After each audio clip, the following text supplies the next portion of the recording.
Hey, it's your favorite boy, Abraham. Back again with another YouTube video.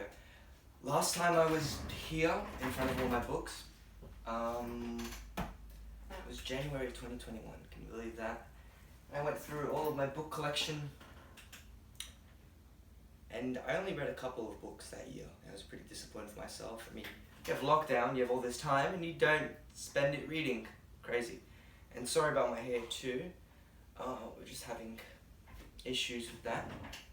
So the only books I read last year were 1984, The Longest Memory, Fahrenheit 451, and Black Diggers. Well, Black Diggers is a play, but and most of those were prescribed by school. So yeah, it was not a book-filled time. But this year I hope to make a change, and I'm going to be fiddling with my hair this whole time, so sorry about that.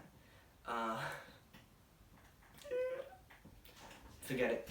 This year I'm going to make a change and actually start reading, and I've been on a good track so far. First, updates to the collection. Shoe Dog Film Night. I read a couple pages of this a couple years ago. Pretty interested to read it. Atomic Habits. Pretty cool book. I read it, ordered it off of Amazon, and I read it. It's really good. I ordered it off of Amazon using a voucher, a $100 voucher that I won by winning my school's poetry competition, because I'm based. I won it, and I didn't know until the teacher asked me one day, oh Abraham, what did you buy with the money? And I'm like, oh, what? What money? Did I win? I won. Moral of the story is check your emails. Pretty good book. I recommend it. I don't know if it's changed my life yet, because it's only been 20 days. But yeah, I started reading it around Christmas time, and I finished it this year, 2022. And the second book that I finished this year, 2022, was also prescribed by school. Was prescribed by school. Like a House on Fire by Kate Kennedy. This is the meat of the video that we're going to be talking about.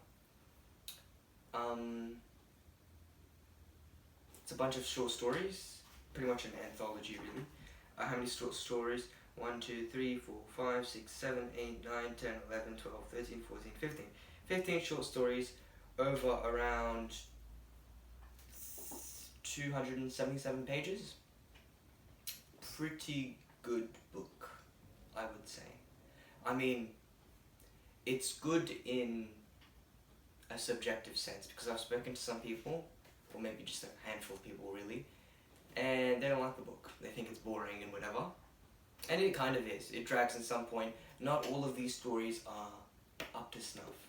We only had to read a couple of stories for schooling reasons, for English class this year, which would be Flections, Tender, Like a House on Fire, $5 Family, Sleepers, no, not Sleepers, Whirlpool and Waiting.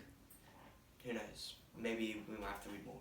Pretty proud of myself because I actually read all the stories that we didn't have to read. So yeah, achievement there. Second book that I finished this year. Already off to a good roll. What are the themes of this book? White people problems. That's pretty much the whole book. I don't think there's a single person of color in this whole thing. Which not like it matters. Obviously it's an Australian book, and it's based around Australian experiences. Those experiences being dating a guy who has a court summons next week and is gonna go to jail for abuse or whatever. Just the Australian experience. All these stories kind of have the same structure, which is bad thing happens in life. There's dissatisfaction, there's desire, there's want for something else. There's that intense period of reflection, and then they just come out in the last couple of pages, everything is resolved. But it isn't like everything is actually resolved. It's more like each protagonist reframes their perspective to see their problems in a new light.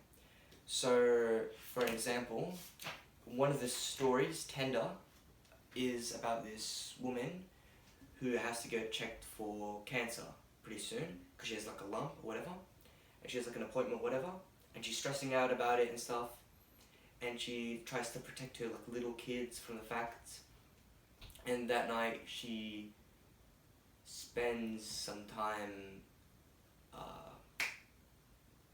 working on some school projects and just reflecting on everything.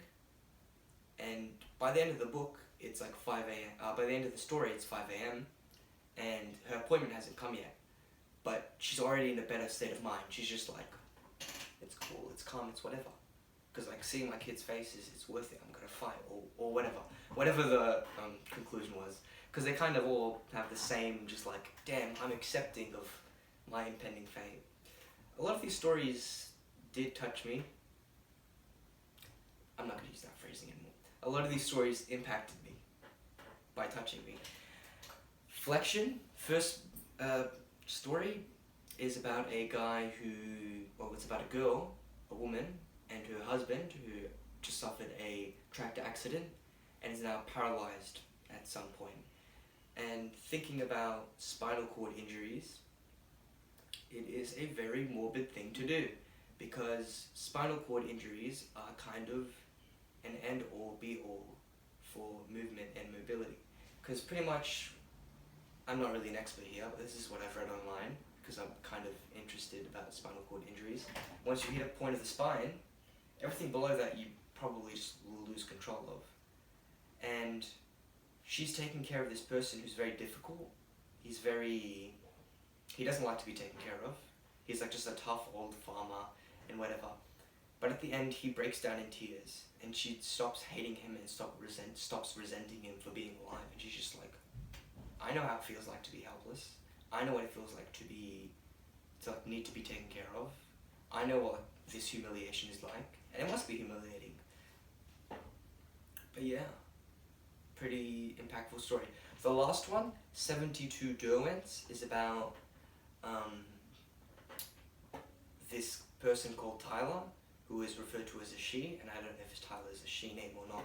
I don't know what the significance of that is, but Tyler, she is writing down in an exercise book, which is just a story, while she's in 6th grade, and she's just writing about her life, and about her mother, and her sister, and she has like a bunch of older siblings, and they all have different dads with her mother, and her mother kind of excommunicated herself from the family, and Child Protective Services took away her first child, and it's just like a mess. It's like she has like a mess of a family, really.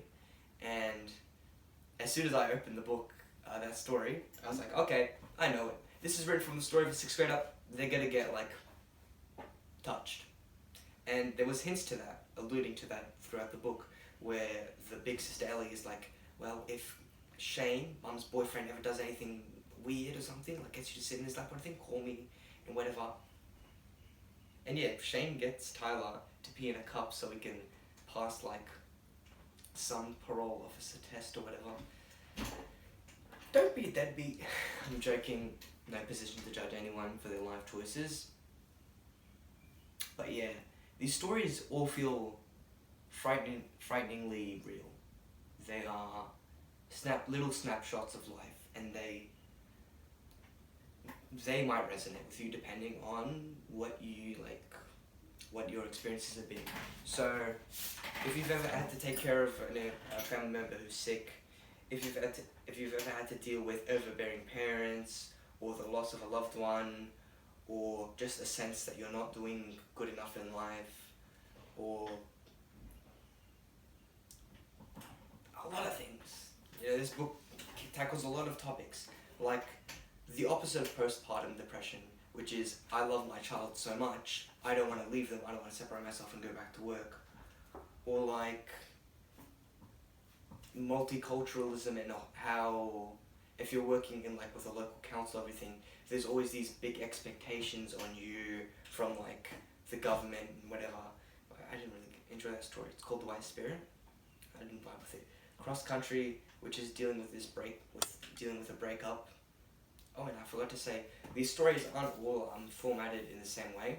Some of them are in the first person, some in the second person, some in the third person, and it really helps to either put you in the shoes of someone who's experiencing whatever, or it helps to put you away from the shoes of someone who is experiencing whatever, which is to say alienating you from those perspectives. So you're looking at them how they look at themselves. Oh, I just saw a butterfly. What was that, a moth? Do I recommend you read this book? No. Is it a good book? I guess. Like a House on Fire. Arbitrary number rating. 6, 7, 8, 9, 10, 11, 12, 13. 13 out of 47. Let's check that footage.